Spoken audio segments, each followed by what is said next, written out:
नारायणं नमस्कृत्यं नरं चैव नरोत्तमं देवीं सरस्वतीं चैव ततो जयमुदीरयेत्। जय श्री कृष्ण। राधे राधे। भगतजनों, आज हम कार्तिक मास महात्म्य के 10वें अध्याय को सुनेंगे। इस अध्याय में हम कार्तिक व्रत के पुण्यदान से एक राक्षसी का उद्धार किस प्रकार हुआ वह कथा सुनेंगे। तो आइए सर्वप्रथम भगवान का स्मरण करते हुए सब बोलिए, विष्णु भगवान की जय। ओम नमो भगवते वासुदेवाय। भगतजनों, नारद जी राजा पृथु से कथा को सुनाते हुए कहते हैं कि हे राजन, कार्तिक के उद्यापन में तुलसी के मूल प्रदेश में भगवान विष्णु जी की पूजा की जाती है, क्योंकि वह उन्हें अधिक प्रीति प्रदान करने वाली मानी गई है। हे राजन, जिसके घर में तुलसी वन है वह घर तीर्थ स्वरूप है। वहां यमराज के दूत नहीं आते।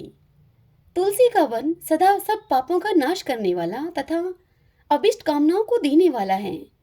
जो श्रेष्ठ मनुष्य तुलसी का बगीचा लगाते हैं वे यमराज को नहीं देखते। नर्मदा का दर्शन, गंगा का स्नान और तुलसी वन का संसर्ग, ये तीनों एक समान कहे गए हैं।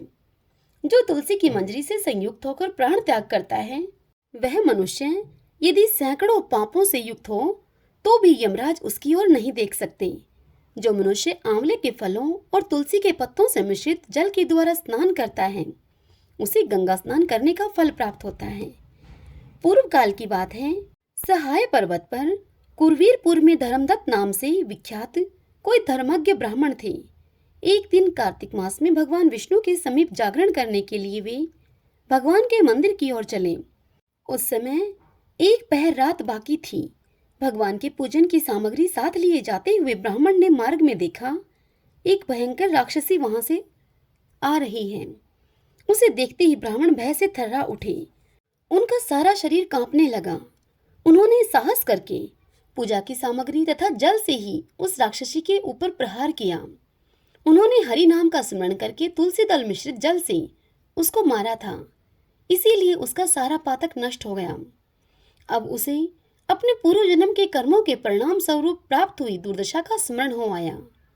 उस राक्षसी ने ब्राह्मण को दंडवत प्रणाम करके इस प्रकार कहा, हे ब्राह्मण देव, मैं पूर्व जन्म के कर्मों के फल से इस दशा को पहुंची हूँ। अब कैसे मुझे उत्तम गति की प्राप्ति होगी। तब धर्मदत्त ने उससे पूछा कि तुम किस कर्म के फल से इस दशा को पहुंची हो, कहाँ की तुम रहने वाली हो, तुम्हारा नाम क्या है और आचार व्यवहार कैसा है तुम्हारा, ये सारी बातें तुम मुझे बताओ।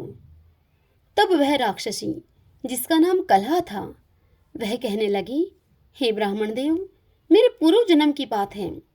सौराष्ट्र नगर में भिक्षु नाम के एक ब्राह्मण रहते थे। मैं उन्हीं की पत्नी थी। मेरा नाम कलहा था और मैं बड़े क्रूर स्वभाव की स्त्री थी। मैंने वचन से भी कभी अपने पति का भला नहीं किया, उन्हें कभी मीठा भोजन नहीं परोसा, सदा अपने स्वामी को धोखा ही देती रही मैं। मुझे कलह विशेष प्रिय था, इससे मेरे पति का मन मुझसे सदा उद्विग्न रहा करता था। अनंत तो गतवा उन्होंने दूसरी स्त्री से विवाह करने का निश्चय कर लिया। तब मैंने विष खाकर अपने प्राण त्याग दिए। फिर यमराज के दूत मुझे लेने के लिए आए और मुझे बांधकर पीटते हुए वह यमलोक में लेकर गए। वहां यमराज ने मुझे देखकर चित्रगुप्त जी से पूछा, हे चित्रगुप्त, देखो तो सही इसने कैसा कर्म किया है। जैसा इसका कर्म हो उसी के अनुसार यह शुभ या अशुभ को प्राप्त करे।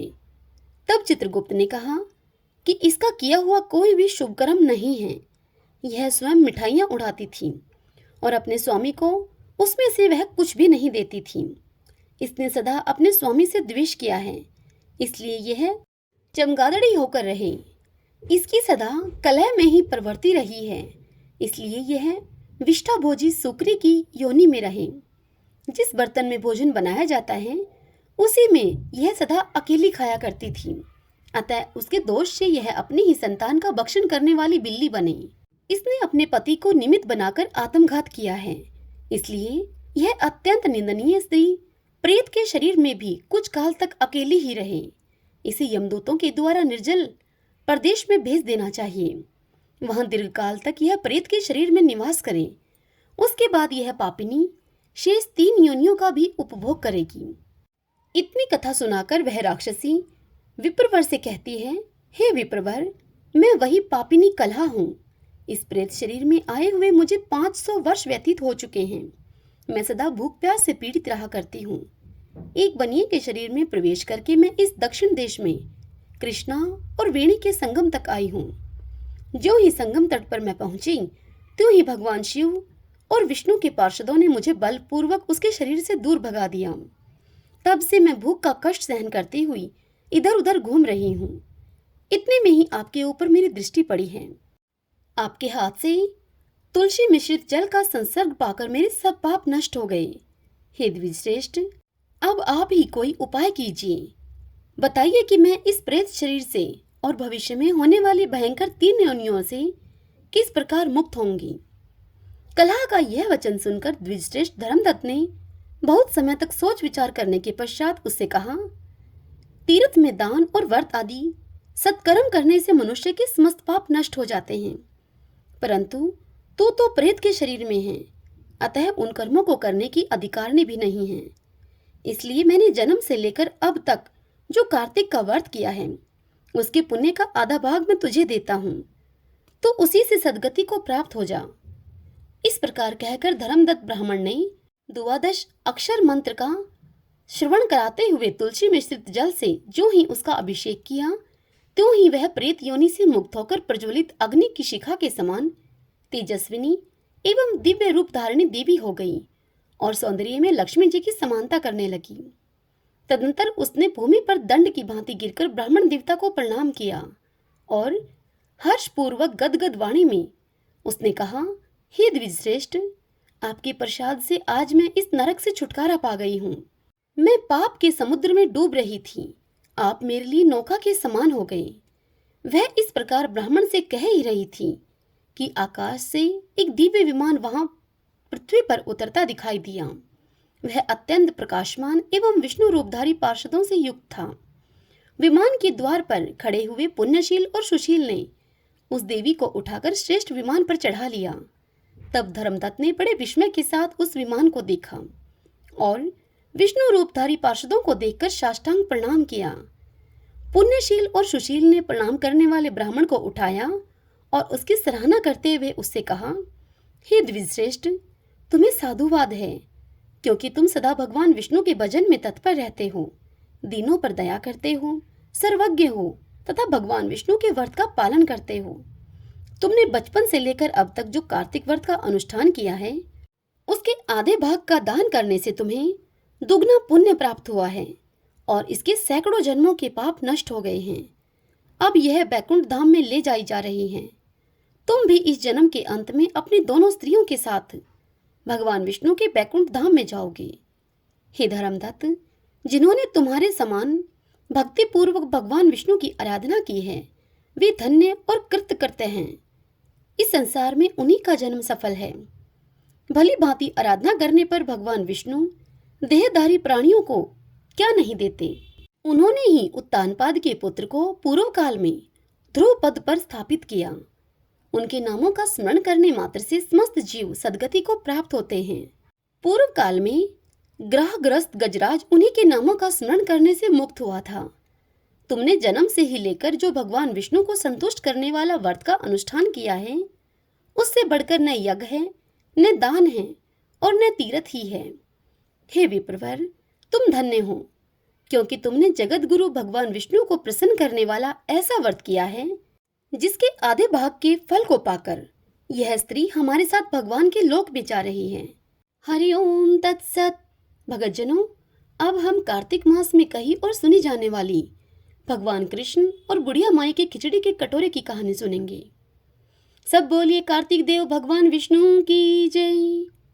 एक बार एक बुढ़िया माई कार्तिक का व्रत किया करती थी। उसके लिए भगवान श्री कृष्ण खिचड़ी का कटोरा रख जाते और बुढ़िया माई अपना व्रत खोल लेती थी। यह देखकर उसकी पड़ोसने उससे बहुत जलती थी कि इसका कोई भी नहीं है, फिर भी इसको खिचड़ी खाने के लिए मिल ही जाती है। फिर एक दिन बुढ़िया माई कार्तिक नहाने के लिए गंगा घाट पर गई हुई थी। भगवान आए और खिचड़ी का बेला मकान में रखकर चले गए, पड़ोसन ने खिचड़ी का बेला उठाकर मकान के पिछवाड़े में फेंक दिया। जब बुढ़िया माई स्नान करके घर वापस आई तो उसने वह बेला खूब ढूंढा, लेकिन उसे वह खिचड़ी का कटोरा कहीं नहीं मिला। उस दिन वह भूखी ही रही और कहने लगी कि कहाँ गई मेरी खिचड़ी और कहाँ गया मेरा बेला। पिछवाड़े में उस खिचड़ी के 2 फूल बन गए। उसी मार्ग से राजा शिकार खेलकर लौट रहा था। उसे वह फूल भा गए और वह उन दोनों फूलों को तोड़कर अपने महल में ले जाकर रानी को देकर कहने लगा कि देखो यह फूल कितने सुंदर हैं। यह कहते हुए ही रानी ने उन दोनों फूलों को सूंघ लिया, जिससे कि रानी के गर्भ रह गया। राजा रानी के कोई संतान नहीं थी। फूल सूंघने से रानी के 2 लड़के पैदा हुए। लड़के अब बड़े होने लगे, परंतु वह किसी से भी बोलते नहीं थे। दोनों लड़के शिकार खेलने के लिए जाते तो रास्ते में उस बुढ़िया माई की झोपड़ी पड़ती। जब बुढ़िया माई उन्हें देखती तो उनसे कहती कि कहाँ गई मेरी खिचड़ी, कहाँ गया मेरा बेला। तब लड़के उससे कहते कि हम ही हैं तेरी खिचड़ी और हम ही हैं तेरा बेला। जब भी लड़के शिकार खेलने के लिए जाते, बुढ़िया माई उनसे हर बार यही कहती और लड़के बुढ़िया माई से यही जवाब देते। राजा को जब इस बात का पता चला तो राजा ने बुढ़िया माई को महल में बुलवाया और कहा कि हमसे तो ये लड़के बात नहीं करते, तुमसे यह कैसे बोल लेते हैं। तब बुढ़िया माई ने राजा से कहा कि मुझे इस बात का कुछ नहीं पता, लेकिन मैं कार्तिक नहाया करती थी और कृष्ण भगवान मेरे लिए खिचड़ी का कटोरा रख जाते थे। एक दिन मुझे खिचड़ी खाने को नहीं मिली। जब मैं कहने लगी कि कहाँ गई मेरी खिचड़ी, कहाँ गया मेरा बेला, तब इन लड़कों ने मुझे बताया कि तुम्हारी पड़ोसन ने वह खिचड़ी पिछवाड़े में फेंक दी थी, जिससे कि हम 2 फूल बन गए। फूल राजा जी तोड़कर लेकर चले गए, जिससे कि हम 2 लड़के हो गए। हमें तो भगवान ने बुढ़िया के लिए ही भेजा है। तब राजा ने बुढ़िया को अपने महल में ही रख लिया। हे कार्तिक के राय दामोदर, जैसे आपने उस बुढ़िया माई को दिया वैसा सबको देना। इस कथा को कहते, सुनते और हुंकारा भरते सबके परिवार को देना, हमको भी देना और हमारे परिवार को देने की भी कृपा करना। गोविंदे गोविंदे हरे मुरारी, गोविंदे गोविंद मुकुंद कृष्ण, गोविंदे गोविंद रथांग पाणी, गोविंद दामोदर माधवेति। ओम नमो भगवते वासुदेवाय।